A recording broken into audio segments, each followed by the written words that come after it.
Bueno, un saludo a todas y a todos ustedes. Mi nombre es Roberto Conde. Yo he sido desde los 18 años militante del Partido Socialista en Uruguay. Integré su dirección desde 1995. Fui secretario general de este partido entre 2001 y 2005 y llegué a la vida y a la lucha por el socialismo de la mano de Vivian Trías, a quien conocí cuando tenía 16 años. He leído detenidamente a lo largo de 44 años de militancia toda su obra. He tenido que desempeñar también tareas parlamentarias, además de las partidarias, tareas internacionales como vicecanciller del gobierno del presidente Mujica. Me tocó la apasionante participación en la fundación del Parlamento del Mercosur. Fui el primer presidente uruguayo de este parlamento, o sea que dediqué también muchos años de mi vida a la militancia por la integración regional. Y para mí estos temas de la lucha por la liberación nacional, por la soberanía, por el desarrollo, por el socialismo y la integración de nuestros países están absolutamente vinculados en este pensamiento progresista en el que Trías insistió tanto, además desde su perspectiva histórica, de la necesidad de buscar y asegurar nuestra segunda independencia nacional. Así que esta idea de Trías conserva plena vigencia. Yo diría que si algo podría rescatarse del pensamiento de Trías hoy como cuestión fundamental, es la necesidad de revolucionar la dependencia que nos impone el capitalismo como obstáculo al desarrollo, la necesidad de construir la integración regional entre nuestras naciones, y seguramente esta época tan convulsa y tan difícil que está viviendo nuestra integración regional no solo hubiera incentivado profundamente su reflexión política, sino que además le hubiese dolido en el alma, porque como constructor de una nueva visión histórica y emancipatoria de América Latina tuvo siempre la integración de nuestros pueblos como un pensamiento central.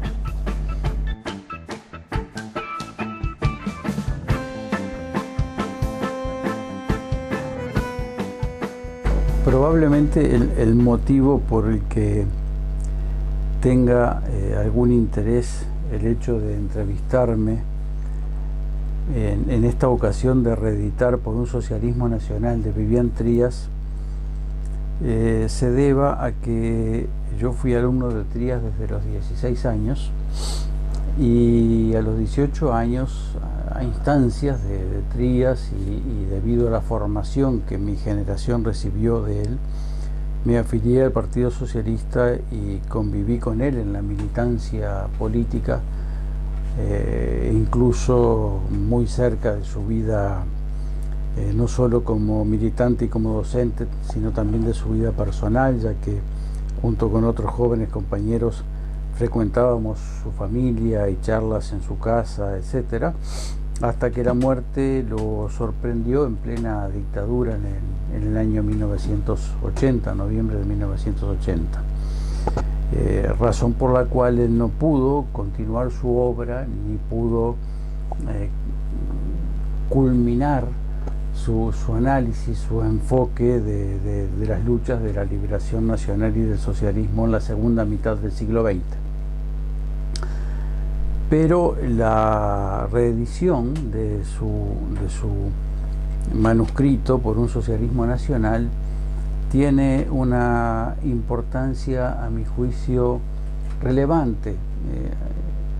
aún 50 años después de su primera edición.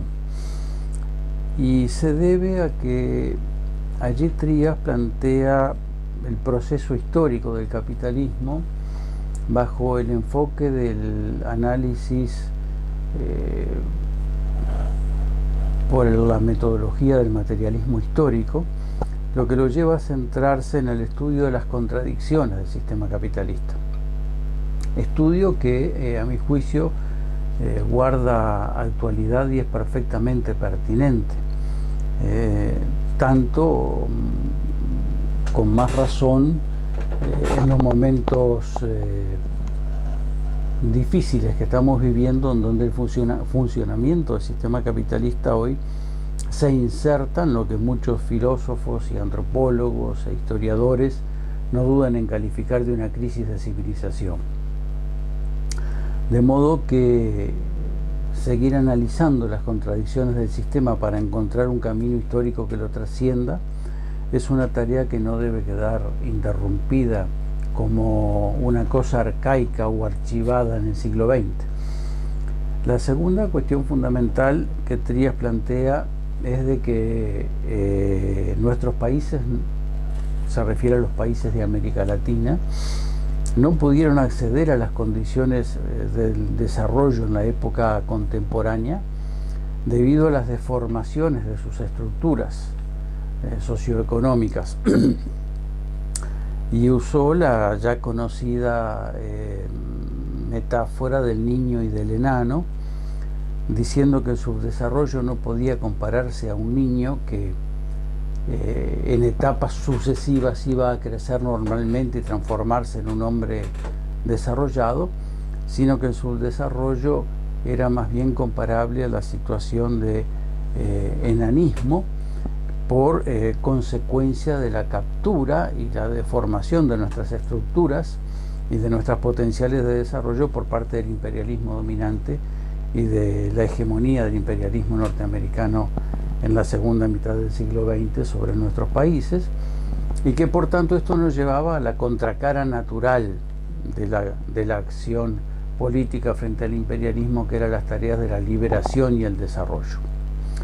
Y junto con esta perspectiva de la lucha por la liberación hacia el desarrollo, Trías planteó una tercera cuestión apasionante que me parece que también conserva su vigencia en el siglo XXI, y es hasta dónde se puede llegar al desarrollo por vías capitalistas. Y él concluye, a fines de la década del 60, que nuestros países solo podrían llegar a una fase plena de desarrollo a través de una revolución transformadora que engarce, que encastre en términos de etapas históricas la liberación del imperialismo y la construcción de un nuevo modelo de sociedad en un nuevo marco de soberanía, que es una sociedad socialista. Es decir, Trías no concebía la culminación de nuestro desarrollo dentro de los límites del capitalismo. Por eso su libro apela al título de Por un socialismo nacional. Y lo de nacional viene de la conocida posición de muchísimos socialistas y luchadores latinoamericanos de tener una versión propia, tercerista, latinoamericanista o no alineada del socialismo bajo ninguna de las visiones globales del socialismo que se presentaban como hegemónicas en la década del 60, ya sea el socialismo europeo bajo la conducción de las internacionales socialistas o el socialismo real o socialismo de orientación soviética, propalado fundamentalmente a través de las visiones internacionales de los partidos comunistas. Así que Trías planteó en este libro toda la problemática de la segunda mitad del siglo XX, con una serie de grandes preguntas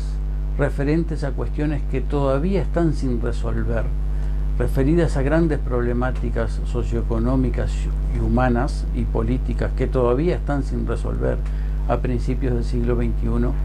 Y justamente el cuestionamiento que Trías hace es un cuestionamiento vigente, aunque no las respuestas que él ensaya 50 años atrás, pero sí las preguntas conservan totalmente su vigencia, su fuerza, su incentivo transformador, y por eso la publicación de este libro no es, o la reedición de este libro no es un simple acto de alimentación histórica, sino que me parece a mí que es también un acto de aporte intelectual a los debates políticos más candentes y dramáticos de nuestros días. Y si el Instituto Jauretche ha resuelto hacer esta reedición a 50 años de Por un socialismo nacional, estoy seguro que nuevas generaciones van a recibirlo con interés, con beneplácito, y que será también una herramienta de reflexión y de lucha para las generaciones de hoy.